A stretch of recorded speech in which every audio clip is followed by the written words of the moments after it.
Bismillahirrahmanirrahim. Assalamualaikum warahmatullahi wabarakatuh. Perkenalkan, nama saya Farah Fatia Ramadhani Sultan dari Prodi PGSD Fakultas Keguruan dan Ilmu Pendidikan Universitas Islam Makassar. Baik, saya akan membahas mengenai yang pertama, sejarah terbentuknya Pancasila, yang kedua, perkembangan Pancasila dari awal kemerdekaan sampai era sekarang, yang ketiga, makna yang dapat diambil dari mempelajari Pancasila dalam kajian sejarah bangsa Indonesia. Nah, bagian A, sejarah terbentuknya Pancasila. Terdapat 3 periode. Yang pertama, periode pengusulan Pancasila.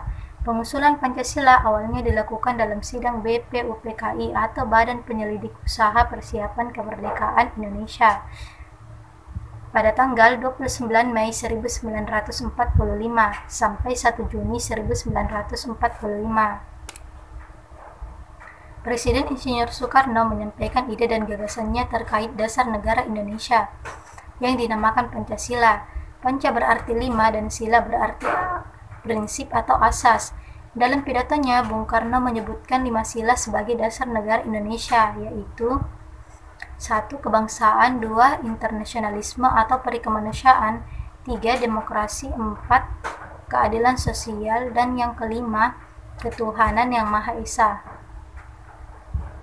BPUPKI, Badan Penyelidik Usaha Persiapan Kemerdekaan Indonesia, dibentuk pemerintah penduduk Jepang pada tanggal 29 April 1945 dengan jumlah 60 orang, diketahui oleh Dr. Rajitman Widyodiningrat, didampingi oleh ketua muda atau wakil ketua yaitu Rajin Panji Suroso dan orang Jepang Ichiban Gase. BPUPKI dilantik oleh Letjen Kumakichi Harada Panglima Tentara Jepang ke-16 di Jakarta pada tanggal 28 Mei 1945.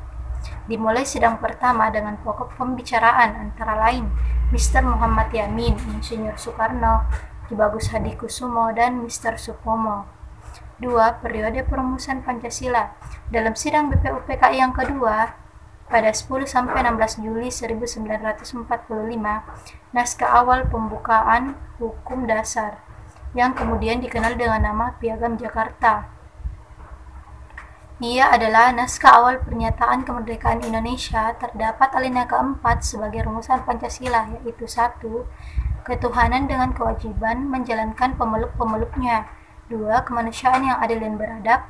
3. Persatuan Indonesia. 4. Kerakyatan yang dipimpin oleh hikmat kebijaksanaan dalam permusyawaratan perwakilan. 5. Keadilan sosial bagi seluruh rakyat Indonesia. Naskah awal ini kembali berubah menjadi pembukuan Undang-Undang Dasar 1945 dengan sejumlah perubahan saat pemimpin sibuk mempersiapkan semuanya. Terjadi perubahan politik dunia yang diakibatkan oleh jatuhnya bom di kota Hiroshima pada tanggal 6 Agustus 1945.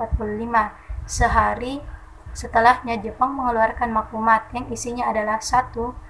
Pertengahan Agustus 1945 akan dibentuk Panitia Persiapan Kemerdekaan Indonesia atau PPKI. 2. Pelatihan PPKI ini dilakukan pada 18 Agustus 1945 dan mulai bersidang pada 19 Agustus 1945.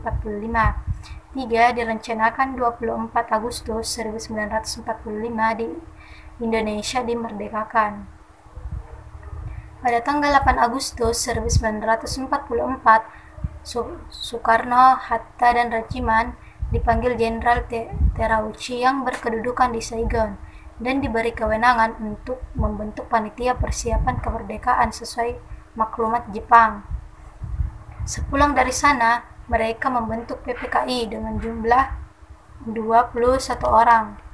Di antaranya ada Soekarno, Muhammad Hatta, Rajiman, Ki Bagus Hadikusumo, Otto Iskandar Dinata, Priyobo Suryo Hamjoyo, Sutarjo, Supomo, Abdul Qadir, Yap Chanbing, Muh Amir, Abdul Abbas, Ratulangi, Andi Pangerang, dan masih banyak lagi.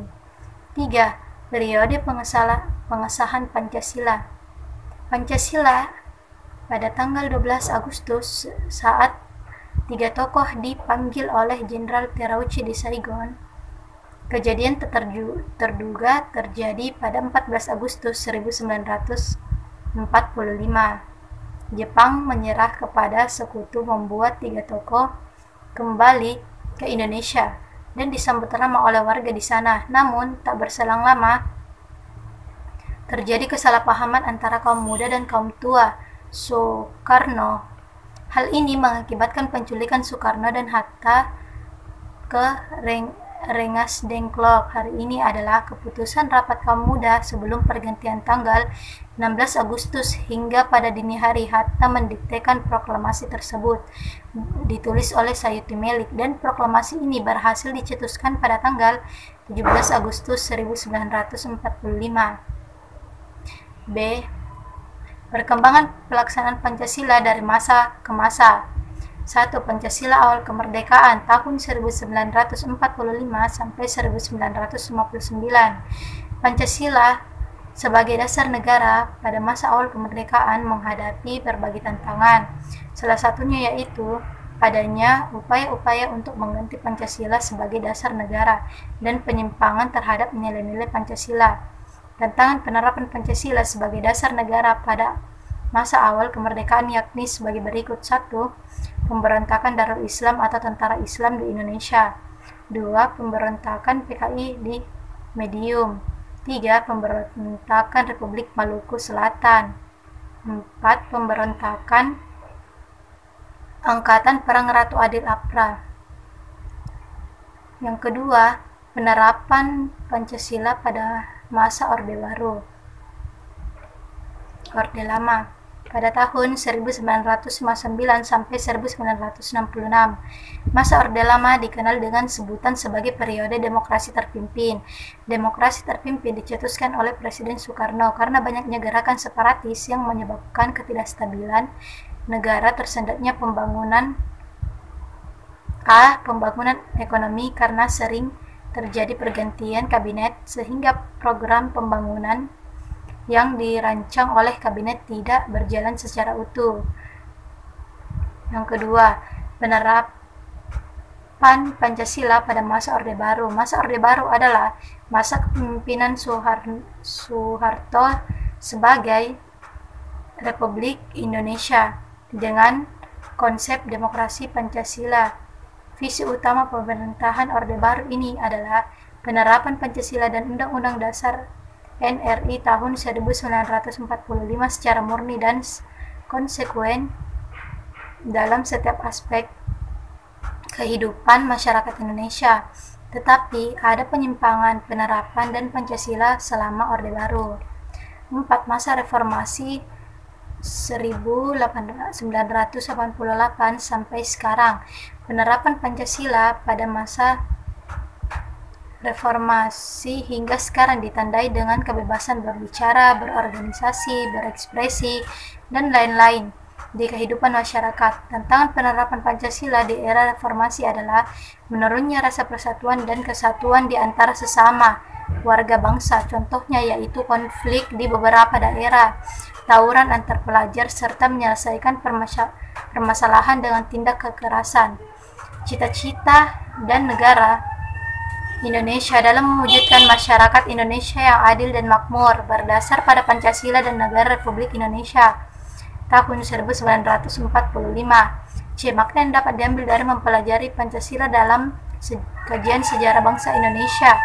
Sejarah perumusan Pancasila adalah ideologi Republik Indonesia dan memiliki sejarah yang baik dan dijadikan nama perumusan Pancasila. Nilai-nilai yang terkandung dalam Pancasila yaitu ketuhanan yang Maha Esa, persatuan, kerakyatan, dan keadilan. Kenyataannya telah dimiliki bangsa Indonesia sejak zaman dahulu kala sebelum mendirikan negara bangsa. Kedudukan Pancasila sebagai dasar negara dan ideologi bangsa dapat dipandang dari 3 aspek, yaitu 1. Filosofis, 2. Yuridis, dan 3. Politik. Baik, itu saja yang dapat saya sampaikan. Kurang dan lebihnya mohon dimaafkan. Wabillahi taufiq wal hidayah. Wassalamualaikum warahmatullahi wabarakatuh.